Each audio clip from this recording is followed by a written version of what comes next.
ಇವತ್ತು ಹೆಸರುಕಾಳು ಪಾಯಸ ಮಾಡೋದಕ್ಕೆ ಸ್ಟವ್ ಮೇಲೆ ಒಂದು ಫ್ರೈಯಿಂಗ್ ಪ್ಯಾನ್ ಇಟ್ಕೊಂಡಿದ್ದೀನಿ.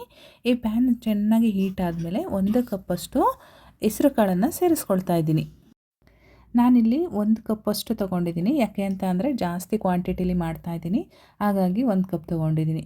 ನೀವೇನಾದರೂ ಸ್ವಲ್ಪ ಆ ಟೈಮ್ಗೆ ಊಟಕ್ಕೆ ಮಾತ್ರ ಮಾಡ್ಕೊಳ್ತೀರಾ ಅಂತ ಅಂದರೆ ಸ್ವಲ್ಪನೇ ನೋಡಿ ಹಾಕ್ಕೊಳ್ಳಿ. ಏಕೆಂದರೆ ಹೆಸರು ಕಾಳು ನಾವು ರುಬ್ಬಿದ ಮೇಲೆ ಅದು ಗಟ್ಟಿ ಆಗ್ತಾ ಇರುತ್ತೆ, ಮತ್ತು ನಾವು ನೀರನ್ನು ಸೇರಿಸ್ತಾ ಪಾಯಸದ ಕ್ವಾಂಟಿಟಿ ಜಾಸ್ತಿ ಆಗುತ್ತೆ. ಹಾಗಾಗಿ ಹೆಸರು ಕಾಳು ಹಾಕಬೇಕಾದ್ರೆ ನೋಡ್ಬಿಟ್ಟು ಹಾಕ್ಕೊಳ್ಳಿ. ಇವಾಗ ನಾನಿಲ್ಲೇನು ಈ ರೀತಿ ಡ್ರೈ ರೋಸ್ಟ್ ಮಾಡ್ತಾಯಿದ್ದೀನಿ. ಹಿಂಗೆ ಡ್ರೈ ರೋಸ್ಟ್ ಮಾಡ್ತಾ ಒಂದು ಒಳ್ಳೆ ಘಮ ಬರೋಕ್ಕೆ ಶುರುವಾಗುತ್ತೆ.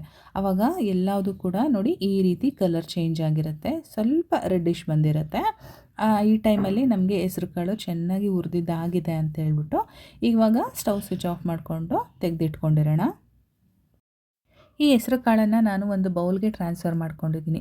ಇದನ್ನು ಸ್ವಲ್ಪ ವಾಶ್ ಮಾಡ್ಕೊಳ್ಳೋಣ. ಯಾಕೆ ಅಂತಂದರೆ ಅದು ಹುರಿದು ಸ್ವಲ್ಪ ಕಪ್ಪಗೆಲ್ಲ ಆಗಿರುತ್ತಲ್ವ, ಅದೆಲ್ಲ ನೀಟಾಗಿ ಹೋಗಲಿ ಅಂತ ಹೇಳ್ಬಿಟ್ಟು ನಾನು ನೀರು ಹಾಕಿ ಚೆನ್ನಾಗಿ ವಾಶ್ ಮಾಡ್ಕೊಳ್ತಾ ಇದ್ದೀನಿ. ಒಂದು 2 ಟೈಮ್ಸ್ ಮಾಡಿಕೊಂಡ್ರೆ ಸಾಕು.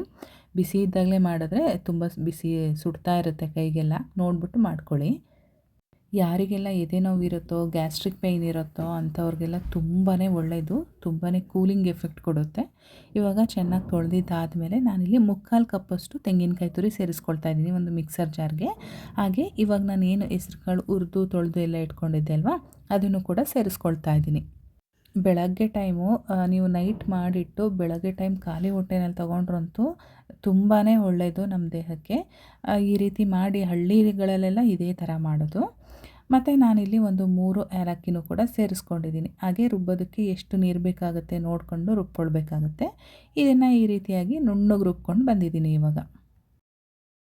ಇವಾಗ ಸ್ಟವ್ ಮೇಲೆ ಇನ್ನೊಂದು ಕಡಾಯಿ ಇಟ್ಕೊಂಡಿದ್ದೀನಿ. ಇದಕ್ಕೆ 2 ಕಪ್ಪಷ್ಟು ಬೆಲ್ಲ ಸೇರಿಸ್ತಾ ಇದ್ದೀನಿ. ಹಾಗೆ 1 ಕಪ್ಪು ನೀರನ್ನು ಕೂಡ ಸೇರಿಸ್ಕೊಳ್ತಾ ಇದ್ದೀನಿ. ಬೆಲ್ಲನ ಚೆನ್ನಾಗಿ ಕರಗಿಸ್ಕೊಳ್ಬೇಕು. ಬೆಲ್ಲದಲ್ಲಿ ಏನಾದರೂ ಇಂಪ್ಯೂರಿಟೀಸ್ ಇದೆ ಅಂತ ಅಂದರೆ ನೀವು ಸಪ್ರೇಟಾಗಿ ಕರಗಿಸಿ ಅದನ್ನು ಶೋಧಿಸ್ಕೊಳ್ಬೇಕಾಗತ್ತೆ.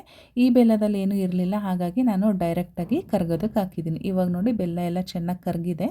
ಈ ಟೈಮಲ್ಲಿ ನಾನು ಹೆಸರು ಕಾಳನ್ನು ಪೇಸ್ಟ್ ಮಾಡಿ ಇಟ್ಕೊಂಡಿದ್ದೀನಲ್ವ, ಅದನ್ನು ಸೇರಿಸ್ಕೊಳ್ತೀನಿ. ಹೆಸರು ಕಾಳು ಪೇಸ್ಟ್ ಸೇರಿಸ್ಕೊಂಡ್ಮೇಲೆ ಇಮಿಡಿಯೇಟಾಗಿ ಫಾಸ್ಟಾಗಿ ನಾವು ಮಿಕ್ಸ್ ಮಾಡ್ಕೊಳ್ಬೇಕಾಗತ್ತೆ. ಏಕೆಂದರೆ ಗಂಟುಗಳಾಗೋಂಥ ಚಾನ್ಸಸ್ ಇರುತ್ತೆ. ಸೊ ಮಿಕ್ಸ್ ಮಾಡ್ತಾ ಅದು ಕಡಿಮೆ ಆಗುತ್ತೆ. ಟೇಸ್ಟ್ ವೈಸ್ ಅಂತೂ ತುಂಬಾ ಚೆನ್ನಾಗಿರುತ್ತೆ, ಆರೋಗ್ಯಕ್ಕೂ ಕೂಡ ಅಷ್ಟೇ ತುಂಬಾ ಒಳ್ಳೆಯದು. ಖಂಡಿತವಾಗ್ಲೂ ಈ ರೀತಿ ಮಾಡಿ. ಹೆಸರು ಬೇಳೆಯಲ್ಲಿ ಕಾಮನಾಗಿ ಎಲ್ಲರೂ ಮಾಡ್ತಾರೆ.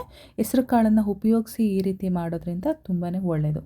ಹಳ್ಳಿ ಕಡೆ ಎಲ್ಲ ಇದೇ ಟೈಪ್ ಮಾಡೋ ಅಂಥದ್ದು ಹಳ್ಳಿ ಸೊಗಡಿನ ಪಾಯಸ ಅಂತಲೇ ಹೇಳ್ಬೋದು ಇದನ್ನು. ಹಾಗೆ ನಾನಲ್ಲಿ ಮಿಕ್ಸಿ ಜಾರ್ಗೆ ನೀರು ಹಾಕಿ ಸೇರಿಸ್ಕೊಂಡಿದ್ದೀನಿ. ಜೊತೆಗೆ ಗಟ್ಟಿ ಆಗ್ತಾನೇ ಇತ್ತು ನಾನು ಬೇಯಿಸ್ತಾ. ಸೊ ನನಗೆ ಎಷ್ಟು ಹದ ಬೇಕಿತ್ತೋ ಆ ಹದ ನೋಡ್ಕೊಂಡು ನಾನು ನೀರನ್ನು ಸೇರಿಸ್ಕೊಳ್ತಾ ಇದ್ದೀನಿ. ನಾನು ಮೊದಲೇ ಹೇಳಿದೆ ನಾನು ಸ್ವಲ್ಪ ಜಾಸ್ತಿ ಕ್ವಾಂಟಿಟಿಲಿ ಮಾಡ್ತಾಯಿದ್ದೀನಿ ಅಂತ ಹೇಳ್ಬಿಟ್ಟು. ಇವಾಗ ನಾನು ಸುಮಾರಾಗಿ ಒಂದು 20 ನಿಮಿಷಗಳ ಕಾಲದಿಂದ ಬೇಯಿಸ್ಕೊಂಡಿದ್ದೀನಿ. ಇವಾಗ ನೋಡಿ ಚೆನ್ನಾಗಿ ಕುದಿಯೋಕ್ಕೆ ಶುರುವಾಗಿದೆ. ಹಾಗೆ ಇವಾಗ ರೆಡಿಯಾಗಿರುತ್ತೆ.